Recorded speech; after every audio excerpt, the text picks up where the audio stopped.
நிகழ்தகவு. தெருவில் உள்ள வீடுகளின் கதவுகளை தட்டிய 13 வயது சிறுமி. வீட்டிற்குள் இரத்த வெள்ளத்தில் சடலமாக கிடந்த தாய் தங்கை. பெட்ரூமில் தூக்கில் தொங்கியபடி தந்தை சடலம். அதிர்ச்சியில் உறைந்து போய் நின்ற அக்கம் பக்கத்தினர். விசாரணையில் வெளிவந்த அதிர்ச்சி தகவல். திகிலூட்டும் கொடூர சம்பவத்தின் பின்னணி என்ன? நள்ளிரவில் வீட்டிற்குள் என்ன நடந்தது?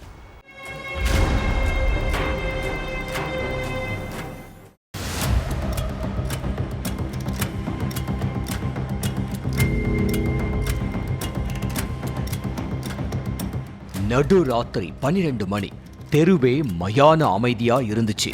அந்த நேரத்துல 13 வயசான அப்பர்ணாங்கிற சிறுமி தெருவுல உள்ள வீடு கதவுகளை தட்டி இருக்காங்க. எல்லாரும் ஆழ்ந்த தூக்கத்துல இருந்ததுனால சிறுமி கூப்பிடுற சத்தமும் கதவு தட்டுற சத்தமும் யாருக்கும் கேட்கல. சிறுமியும் விடாம அந்த ஏரியாவுல உள்ள வீட்டு கதவுகளை மாத்தி மாத்தி தட்டிக்கிட்டே இருந்திருக்காங்க. அப்போ சிறுமி கதவு தட்டுற சத்தம் கேட்டு கண்முழிச்ச ஒரு அம்மா யாரு இந்த நேரத்துல கதவு தட்டுறதுன்னு யோசிச்சுக்கிட்டே ஜன்னல் வழியா எட்டி பார்த்திருக்காங்க. அப்போ வீட்டு வாசல்ல சிறுமி அப்பர்ணா நின்னுக்கிட்டு இருந்த கோலத்தை பார்த்தவங்க ஷாக் ஆயிட்டாங்க. ஏன்னா அந்த சிறுமி கை கால் பகுதிகளில் ரத்தம் வழிய வழிய நின்னுக்கிட்டு இருந்திருக்காங்க.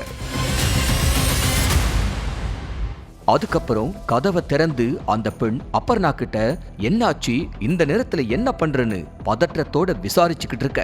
அக்கம் பக்கத்துல உள்ளவங்க ஒவ்வொருத்தரா வெளியில வந்திருக்காங்க. அழுதுகிட்டு இருந்த சிறுமி கிட்ட மொத்த பேரும் சேர்ந்து என்னாச்சுன்னு கேட்டப்ப அவங்க சொன்ன விஷயம் அங்க இருந்தவங்களை பதற வச்சிருக்கு. அதுக்கப்புறம் சிறுமிய கூட்டிக்கிட்டு அவங்க வீட்டுக்கு போய் பார்த்தப்ப அப்பர்ணாவோட அம்மா, தங்கச்சி, பெரியம்மா 3 பேரும் நடு வீட்டுல ரத்த வெள்ளத்துல கிடந்திருக்காங்க. பக்கத்துல உள்ள ரூம்ல சிறுமியோட அப்பா தூக்குல தொங்கிக்கிட்டு இருந்திருக்காரு. இது எல்லாத்தையும் பார்த்து குலை நடுங்கி போன மக்கள் உடனே போலீஸுக்கு இன்ஃபார்ம் பண்ணி இருக்காங்க. கொஞ்ச நேரத்துல ஸ்பாட்டுக்கு வந்த காவலர்கள் 4 பேரோட சடலத்தையும் கைப்பற்றி விசாரணையில இறங்குனாங்க. அதுலதான் நடுராத்திரி வீட்டுக்குள்ள நடந்த திகில் சம்பவத்துக்கு காரணம் யாரு, இந்த கொலைகள் எதுக்காக நடந்துச்சு அப்படிங்கிறதுக்கான காரணம் தெரிய வந்துச்சு. தெலங்கானா மாநிலம் விகாராபாத் பக்கத்துல குலக்கச்சலராங்கிற கிராமம் இருக்கு. இந்த கிராமத்துல குடும்பத்தோட வாழ்ந்துட்டு வந்த யாதையா, அலிவேலு தம்பதிக்கு 2 மகள்கள். மூத்த மகள் பேருதான் அப்பர்ணா, 13 வயசு. இளைய மகள் சிவராணிக்கு 10 வயசு.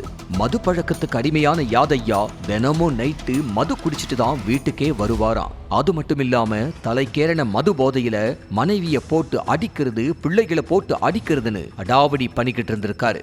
யாதையாவோட குடிப்பழக்கத்தினாலேயே அவங்க வீட்டுல சந்தோஷங்கிற ஒண்ணு இல்லாமலே போயிருச்சு. யாதையா என்னதான் போதையில அடாவடித்தனம் பண்ணிக்கிட்டு இருந்தாலும் அலிவேலு தன்னோட கணவரோட கொடுமைகளை சகிச்சுக்கிட்டு வாழ்க்கைய நடத்திக்கிட்டு இருந்தாங்க. ஆனா நாளாக நாளாக அவரோட அடாவடித்தனம் எல்லை மீறி போயிருக்கு. தினமும் இப்படி குடிச்சிட்டு வந்தா நம்ம வாழ்க்கை என்ன ஆகும், நம்மளை பத்தி யோசிக்கலனா கூட பரவாயில்ல, நமக்கு 2 பொம்பளை பிள்ளைங்க இருக்காங்க, அவங்கள பத்தி ஒரு நாளாச்சும் யோசிச்சு பாத்திருக்கியான்னு அலிவேலு யாதையா கிட்ட கோபமா கேட்டிருக்காங்க. அப்போ என்கிட்டயே குரலை உசத்தி பேசுறியான்னு கேட்டு மனைவிய சர்றமாரியா அடிச்சிருக்காரு. அலிவேலுக்கு தினமும் வாழ்க்கை இப்படியே போய்கிட்டு இருந்த நேரத்துல கணவன் மேல சந்தேகம் வர ஆரம்பிச்சிருக்கு. கணவன் யாதையாவுக்கு வேறு பெண்ணோட தொடர்பு இருக்கு, அதனால தான் நம்மள இந்த அளவுக்கு கொடுமைப்படுத்துறாருன்னு அலிவேலுக்கு தோணி இருக்கு.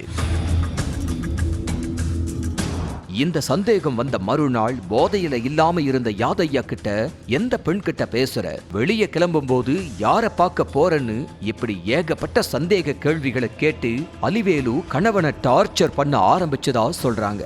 நான் எந்த பெண் கிட்டையும் பேசல, நீதான் வெளி ஆண்களோட உறவை வச்சுக்கிட்டு நான் உன்னை சந்தேகப்பட்ட கூடாது அப்படிங்கிறதுக்காக என் மேல பொய்ய சுமத்தி உன்னோட கேடுகட்ட வேலையை மறைக்க பாக்குறன்னு யாதையாவும் பதிலுக்கு பேசி இருக்காரு.